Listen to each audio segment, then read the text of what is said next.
Hello, all my friends.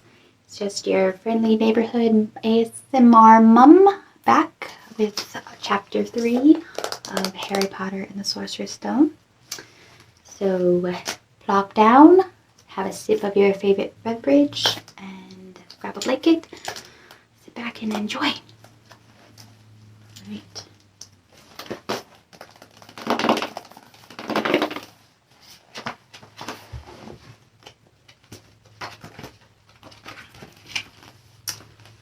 Chapter 3 The Letters from No One.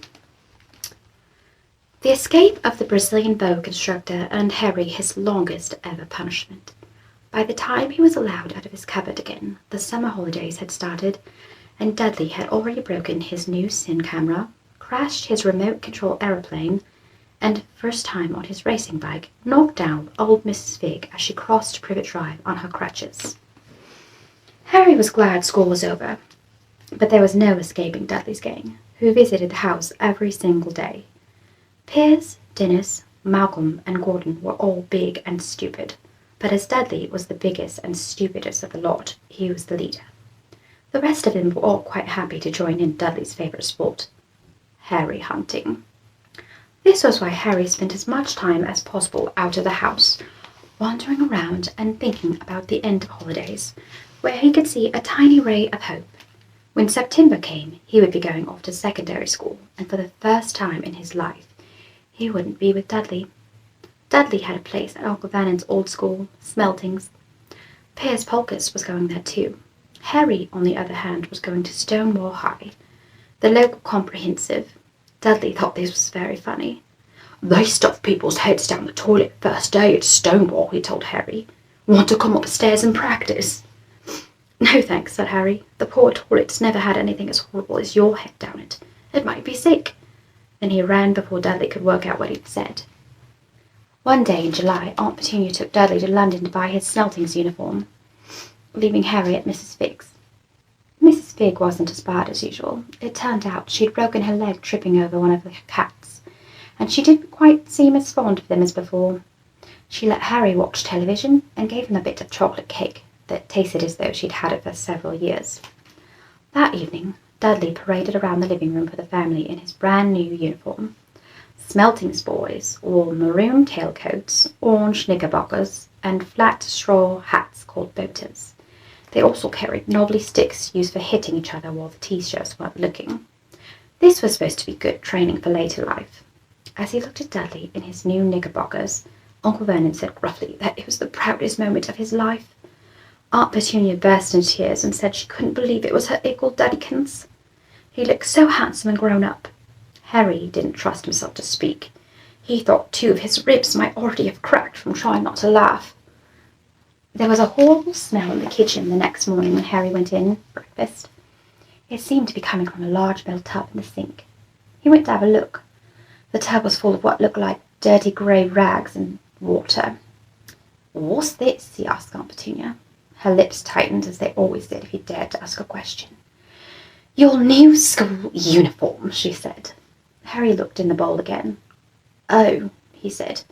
"I didn't realise it had to be so wet." "Don't be stupid," snapped Aunt Petunia. "I'm dyeing some of Dudley's old things grey for you. It'll look just like everyone else's when I've finished." Harry seriously doubted this, but thought it best not to argue. He sat down at the table and tried not to think about how he was going to look on his first day at Stonewall High. Like he was wearing bits of old elephant skin, probably. Dudley and Uncle Vernon came in, both with wrinkled noses because of the smell from Harry's new uniform. Uncle Vernon opened his newspaper as usual, and Dudley banged his smelting stick, which he had carried everywhere, on the table. They heard the clink of the letterbox and flop of letters on the doormat. "Get the post, Dudley," said Uncle Vernon from behind his paper. "Make Harry get it." "Get the post, Harry." "Make Dudley get it." "Poke him with your smelting stick, Dudley." Harry dodged the smelting stick and went to get the post. 3 things lay on the doormat. A postcard from Uncle Vernon's sister Marge, who was holidaying on the Isle of Wight, a brown envelope that looked like a bill, and a letter for Harry. Harry picked it up and stared at it, his heart twanging like a giant elastic band. No one ever in his whole life had written to him. Who would? He had no friends, no other relatives. He didn't belong to a library, so he'd never even gotten rude notes asking for his books back. Yet here it was, a letter, addressed so plainly there could be no mistake. Mr. H. Potter, The Cupboard Under the Stairs, 4 Privet Drive, Little Whinging, Surrey. The envelope was thick and heavy, made of yellowish parchment, and the address was written in emerald green ink. There was no stamp. Turning the envelope over, his hand trembling, Harry saw a purple wax seal bearing a coat of arms, a lion, an eagle, a badger, and a snake surrounding a large letter H. "Hurry up, boy!" shouted Uncle Vernon from the kitchen. "What are you doing, checking for letter bottoms?" He chuckled at his own joke. Harry went back to the kitchen, still staring at his letter. He handed Uncle Vernon the bill and the postcard set down and slowly began to open the yellow envelope. Uncle Vernon ripped open the bill, snorted in disgust, and flipped over the postcard. "Oh, Marge is ill," he informed Aunt Petunia. "Ate a funny whelk." "Dad!" said Dudley suddenly. "Dad! Harry's got something!" Harry was on the point of unfolding his letter, which was written on the same heavy parchment as the envelope, when it was jerked sharply out of his hand by Uncle Vernon. "That's mine!" said Harry, trying to snatch it back. "Who'd be writing to you?" sneered Uncle Vernon, shaking the letter open with one hand and glancing at it. His face went from red to green faster than a set of traffic lights, and it didn't stop there.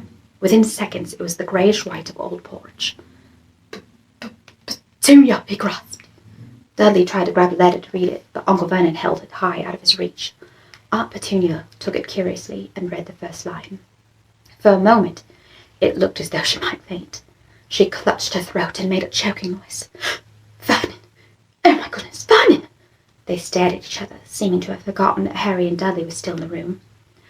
Dudley wasn't used to being ignored. He gave his father a sharp rap on his head with his smelting stick. "I want to read that letter," he said loudly. "I want to read it," said Harry furiously, "as it's mine." "Get out, both of you," croaked Uncle Vernon, stuffing the letter back inside his envelope. Harry didn't move. "I want my letter," he shouted. "Let me see it," demanded Dudley. "Out!" roared Uncle Vernon, and he took both Harry and Dudley by the scruffs of their necks and threw them into the hole, slamming the kitchen door behind them. Harry and Dudley promptly had a furious fight, but silent fight over who would listen at the keyhole.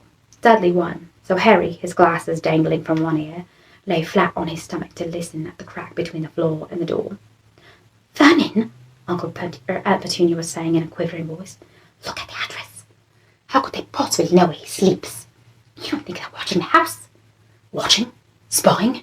Might be following us," muttered Uncle Vernon loudly. "But what should we do, Vernon? Should we write back? Tell them we don't want?" Harry could see Uncle Vernon's shiny black shoes pacing up and down the kitchen. "No," he said finally. "No. We'll ignore it. If they don't get an answer, yes, that's best. We won't do anything." "But I'm not having one in this house, Petunia. Didn't we swear when we took him in we'd stomp out that dangerous nonsense?" That evening when he got back from work, Uncle Vernon did something he'd never done before. He visited Harry in his cupboard. "Where's my letter?" said Harry, the moment Uncle Vernon had squeezed through the door. "Who's writing to me?" "No one. It was addressed to you by mistake," said Uncle Vernon shortly. "I have burned it." "It was not a mistake," said Harry angrily. "It had my cupboard on it." "Silence!" yelled Uncle Vernon, and a couple of spiders fell from the ceiling. He took a few deep breaths and then forced his face into a smile, which looked quite painful. "Yes, Harry, about this cupboard. Your aunt and I have been thinking. You're really getting a bit big for it. We think it might be nice if you moved into Dudley's second bedroom." "Why?" said Harry. "Don't ask questions," snapped his uncle. "Take this stuff upstairs now." The Dursleys' house had 4 bedrooms, one for Uncle Vernon and Aunt Petunia, one for visitors, usually Uncle Vernon's sister Marge, one where Dudley slept, and one where Dudley kept all the toys and things that wouldn't fit into his first bedroom. It only took Harry one trip upstairs to move everything he owned from the cupboard to this room. He sat down on the bed and stared around him. Nearly everything in here was broken. The month-old synth camera was lying on top of a small working tank Dudley had once driven over the next door's dog. In the corner was Dudley's first ever television set, which he'd put his foot through when his favourite program had been cancelled. There was a large bird cage which had once held a parrot that Dudley had swapped at school for a real air rifle, which was up on the shelf with the end all bent because Dudley had sat on it. Other shelves were full of books. They were the only things in the room that looked as though they'd never been touched. From downstairs came the sound of Dudley bawling at his mother. "I don't want him in there. I need that room. Make him get out." Harry sighed and stretched out on the bed. Yesterday he'd have given anything to be up here. Today he'd rather be back in his cupboard with that letter than up here without it. The next morning at breakfast everyone was rather quiet. Dudley was in shock. He'd screamed, whacked his father with his smelting stick, been sick on purpose, knocked his mother, and kicked his mother and thrown his tortoise to the greenhouse roof, and he still didn't have his room back. Harry was thinking about this time yesterday, bitterly wishing he'd opened the letter in the hall. Uncle Vernon and Aunt Petunia kept looking at each other darkly, and when the post arrived, Uncle Vernon, who seemed to be trying to be nice to Harry, made Dudley go and get it. They had him banging things with his smelting stick all the way down the hall. Then he shouted, "There's another one! Mr. H. Porter, the smallest bedroom, 4 Privet Drive." With a strangled cry, Uncle Vernon leapt from his seat and ran down the hall. Harry might right behind him. Uncle Vernon had to wrestle Dudley to the ground to get the letter, from which was made difficult by the fact that Harry had grabbed Uncle Vernon around the neck from behind. After a minute of confused fighting, in which everyone got hit a lot by the smelting stick, Uncle Vernon straightened up, gasping for breath, with Harry's letter clutched in his hand. "Go to your cupboard! I mean, your bedroom," he wheezed at Harry. "Dudley, go! Just go!" Harry walked around and around his new room. Somehow, someone knew he had moved out his cupboard, and they seemed to know he hadn't received his first letter. Surely that meant they'd try again, and this time he'd make sure they didn't fail. He had a plan. The repaired alarm clock rang at 6 o'clock the next morning. Harry turned it off quickly and dressed silently. He mustn't wake the Dursleys. He stole downstairs without turning on any of the lights. He was going to wait for the postman on the corner of Privet Drive and get the letters for number 4 first. His heart hammered as he crept across the dark hall towards the front door. "Ah!" Harry leapt into the air. He had trodden on something big and squashy on the doormat. Something alive. Lights clicked on upstairs, and to his horror, Harry realized that the big, squashy something had been his uncle's face. Uncle Vernon had been lying at the foot of the front door in a sleeping bag, clearly making sure that Harry didn't do exactly what he'd been trying to do. He shouted at Harry for about half an hour and then told him to go and make a cup of tea.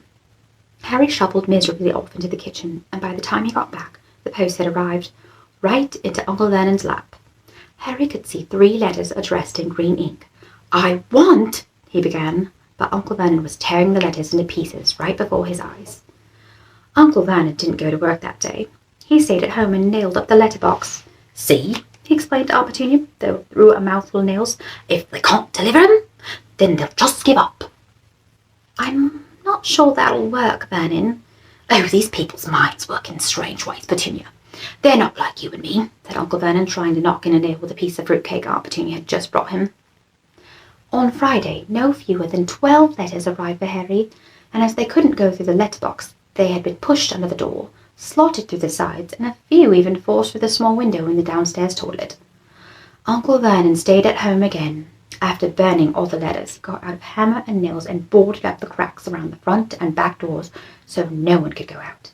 He hummed "Tiptoe Through the Tulips" as he worked and jumped at small noises. On Saturday, things began to get out of hand. 24 letters to Harry found their way into the house, rolled up and hidden inside each of 2 dozen eggs that their very confused milkman had handed Aunt Petunia through the living room window. While Uncle Vernon made furious telephone calls to the post office and the dairy trying to find someone to complain to, Aunt Petunia shredded the letters in her food mixer. "Who on earth wants to talk to you this badly?" Dudley asked Harry in amazement. On Sunday morning, Uncle Vernon sat down at the breakfast table looking tired and rather ill, but happy. "No post on Sunday," he reminded them happily as he spread marmalade on his newspaper. "No damn letters today." Something came whizzing down the kitchen chimney as he spoke and caught him sharply on the back of the head. The next moment, 30 or 40 letters came pelting out of the fireplace like bullets. The Dursleys ducked, but Harry leapt into the air, trying to catch one. "Out! Out!" Uncle Vernon seized Harry around the waist and threw him into the hall. When Aunt Petunia and Dudley ran out, their arms over their faces, Uncle Vernon slammed the door shut. They could hear the letters still streaming into the room, bouncing off the walls and floors.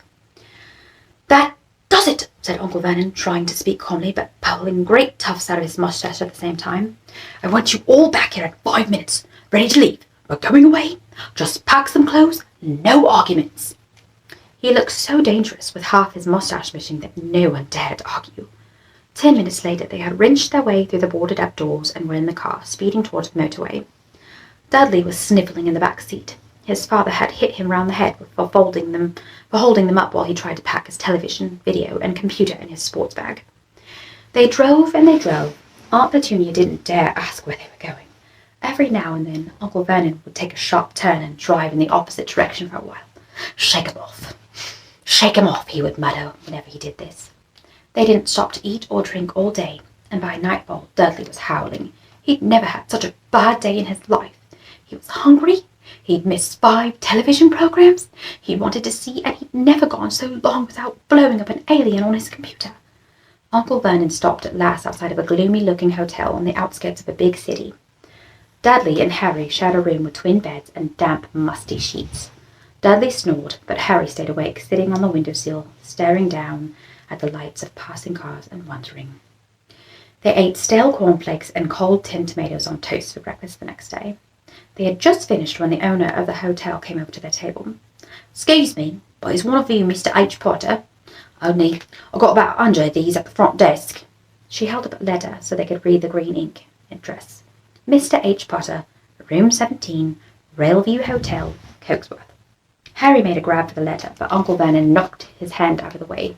The woman stared. "I'll take them," said Uncle Vernon, standing up quickly and following her from the dining room. "Wouldn't it be better just to go home, dear?" Aunt Petunia suggested timidly hours later, but Uncle Vernon didn't seem to hear her. Exactly what he was looking for, none of them knew. He drove them in the middle of the forest, got out, looked around, shook his head, got back in the car, and off they went again. The same thing happened in the middle of the ploughed field, halfway across the suspension bridge, and at the top of a multi-story car park. "Daddy's gone mad, hasn't he?" Dudley asked Aunt Petunia dully late that afternoon. Uncle Vernon had parked at the coast, locked them all inside the car, and disappeared. It started to rain. Great drops beat on the roof of the car. Dudley snivelled. "It's Monday," he told his mother. "The great Humberto's on tonight, and I want to stay somewhere with a television." Monday. This reminded Harry of the something. If it was Monday, and you could usually count on Dudley to know the days of the week because of television, then tomorrow, Tuesday, was Harry's 11th birthday.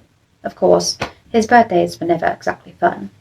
Last year, the Dursleys had given him a coat hanger and a pair of Uncle Vernon's old socks. Still, you are 11 every day.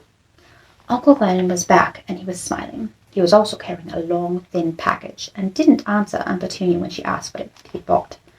"Found the perfect place," he said. "Come on, everyone out." It was very cold outside the car. Uncle Vernon was pointing at what looked like a large rock way out to sea, and perched on top of the rock was the most miserable little shack you could imagine. One thing was for certain, that there was no television in there. "Storm forecast for tonight," said Uncle Vernon gleefully, clasping his hands together, "and this gentleman's kindly agreed to lend us his boat." A toothless old man came ambling up to them, pointing with a rather wicked grin at an old rowing boat bobbing in the iron-grey water below. "I've already got us some rations," said Uncle Vernon, "so all aboard." It was freezing in the boat. Icy sea spray and rain crept down their necks, and a chilly wind whipped their faces. After what seemed like hours, they reached the rock, where Uncle Vernon, slipping and sliding, led the way to the broken-down house. The inside was horrible. It smelled strongly of seaweed. The wind whistled through the gaps in the wooden walls,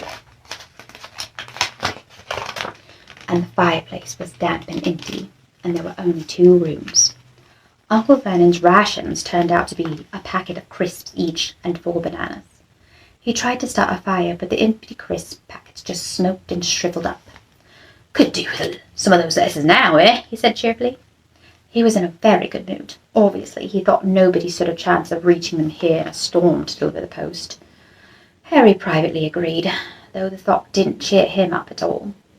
As night fell, the promised storm blew up around them. Spray from the high waves splattered the walls of the hut, and a fierce wind rattled the filthy windows. Aunt Petunia found a few moldy blankets in the second room and made up a bed for Dudley on the moth-eaten sofa. She and Uncle Vernon went off to the lumpy bed next door, and Harry was left to find the softest bit of floor he could to curl up under the thinnest, most ragged blanket. The storm raged more and more ferociously as the night went on. Harry couldn't sleep. He shivered and turned over, trying to get comfortable, his stomach rumbling with hunger. Dudley's snores were drowned by the low rolls of thunder that started near midnight. The lighted dial of Dudley's watch, which was dangling over the edge of the sofa on his fat wrist, told Harry he'd be 11 in 10 minutes' time. He lay and watched his birthday tick nearer, wondering if the Dudleys would remember it all, wondering where the letter writer was now. 5 minutes to go. Harry heard something creak outside. He hoped the roof wasn't going to fall in, although he might be warm if it did. 4 minutes to go. Maybe the house in Privet Drive would be so full of letters that when they got back that he'd be able to steal one somehow. 3 minutes to go. Was that the sea slapping hard on the rock like that? And 2 minutes to go. What was that funny crunching noise? Was the rock crumbling into the sea? 1 minute to go, and he'd be 11. 30 seconds. 20. 10. 9. Maybe he'd wake Dudley up just to annoy him. 3, 2, 1. Boom! The whole shack shivered, and Harry sat bolt upright, staring at the door. Someone was outside, knocking to come in. That is the end of Chapter 3. Join me again soon for Chapter 4, and I hope you all have the best, greatest rest of your day or night, and I hope to see you again. Please remember to give a like and subscribe if you enjoyed me reading to you, and I hope to see you all again soon.